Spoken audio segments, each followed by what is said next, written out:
Chloe Sevigny is more than just an actor. She's a model, style icon, and creative force who has inspired many with her unique alternative chic fashion. She gained attention early in her career when The New Yorker called her the cool girl of her generation. While her early success could have been a one-time thing, she built a long-lasting career, working with famous directors like Whit Stillman, David Fincher, and Lars von Trier. She's balanced both indie and mainstream projects, starring in cult classics like Kids and American Psycho, popular TV shows like Big Love and American Horror Story, and Netflix series such as Bloodline and Russian Doll. Her career has evolved from being a 90s it girl to becoming a versatile, multi-talented performer. Here are 10 things you probably didn't know about Chloe Sevigny.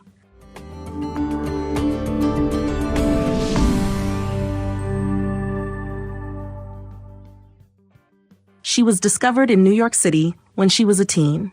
Chloe Sevigny was born on November 18, 1974, in Massachusetts and grew up in Darien, Connecticut.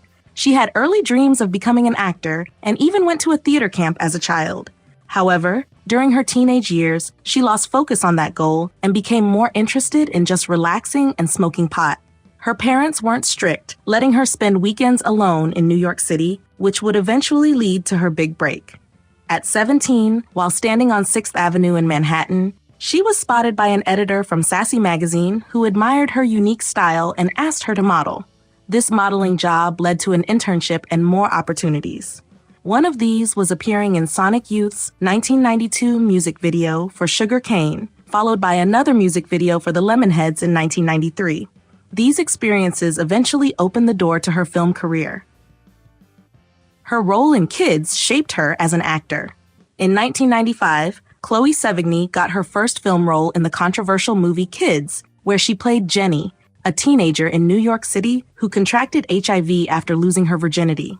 The film was written by Harmony Korine, a filmmaker Sevigny later dated and worked with on several projects. Originally, she was cast in a small role, but just 3 days before filming, she was offered the lead role of Jenny. Kids helped launch her career, but her strong artistic values influenced the choices she made. She said, "It definitely informed a lot of my decisions for good and for bad." She achieved mainstream recognition with Boys Don't Cry. In 1999, Chloe Sevigny starred alongside Hilary Swank in Boys Don't Cry, a film based on the true story of Brandon Teena, a transgender man who was raped and murdered in Nebraska. Sevigny played Lana Tisdale, Teena's girlfriend, and received critical praise for her performance. Though she had already gained some recognition for films like Trees Lounge and The Last Days of Disco, Boys Don't Cry brought her mainstream attention and earned her an Academy Award nomination for Best Supporting Actress. However, she had mixed feelings about her success. In a 2024 interview with Vogue, she shared how strange it felt to attend the 2000 Oscars in glamorous clothing. She said, "I remember being very confused or feeling guilty that here I was, draped in all this finery, while the girl I portrayed was still back in Nebraska having lost her loved ones."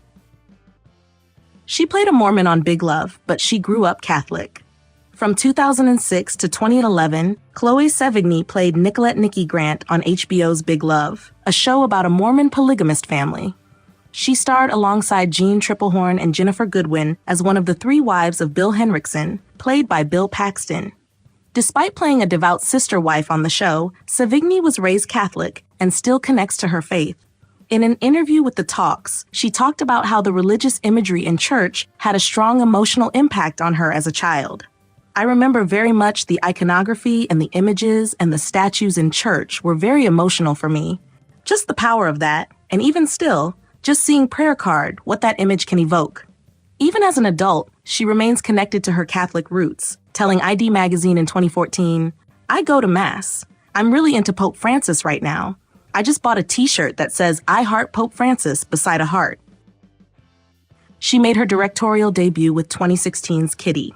In 2016, Chloe Sevigny expanded her work to directing with her debut short film, Kitty, about a lonely girl who dreams of becoming a kitten.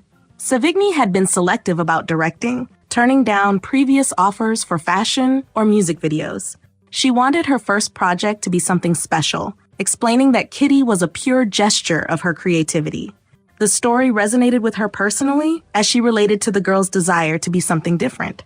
After Kitty, Sevigny directed 3 more short films: Carmen in 2017, White Echo in 2019, and Lipsinka, Toxic Femininity in 2024. She created her own perfume in 2019.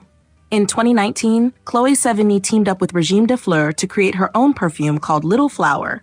The fragrance has a rose scent with notes of black tea, honeysuckle, and other flowers. She told Vogue, "I've always worn rose perfumes, but I think of this as a city rose." It's not uncommon for celebrities to have their own fragrances. However, Sevigny was deeply involved in the process, testing different versions in the lab until she felt it was perfect. She sees fragrance as emotional and meaningful, describing it as wearable art because it evokes strong memories. The name Little Flower is personal to her, inspired by her Catholic faith and Saint Thérèse of Lisieux, a French nun who became the patron saint of flowers. She told Paper, she was also called the Little Flower, and she died quite young and was very humble. She babysat Topher Grace. While living in Darien, Connecticut, Sevigny worked as a nanny for a while.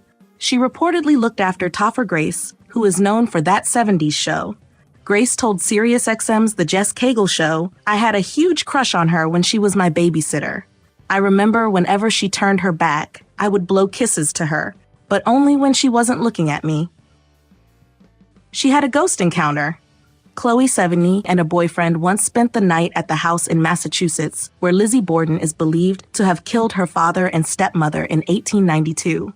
She told Entertainment Weekly, "I kept hearing all these weird moaning and groaning noises, but there wasn't anybody else in the house.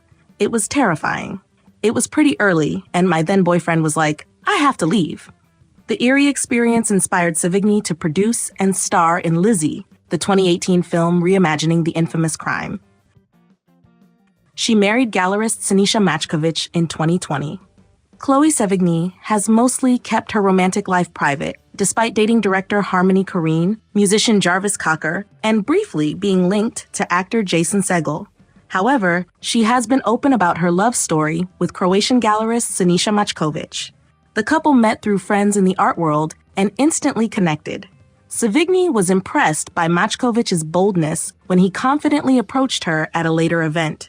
The couple got engaged in Turks and Caicos and married in 2020 at New York City Hall while Sevigny was pregnant with their child. They planned a larger wedding celebration, which was postponed due to the pandemic. In 2022, they finally held a lavish ceremony in her hometown of Darien, Connecticut, with family and friends. True to her fashion-forward style, Sevigny wore 3 different bridal outfits for the event. She became a mom at age 45. In May 2020, Chloe Sevigny gave birth to a healthy baby boy named Vanja at the age of 45. She was amazed to have conceived naturally at that age, calling it a miracle, since previous attempts using other methods hadn't worked. However, her pregnancy wasn't easy. It was considered high risk due to her age and took place during the COVID-19 pandemic. She told Rolling Stone there was a pressure to induce labor for the sake of the hospital staff, because if you induced, you could get a COVID test, and then the nurses and the hospital staff would feel more comfortable if you were negative, which is so crazy that that was something that was being encouraged.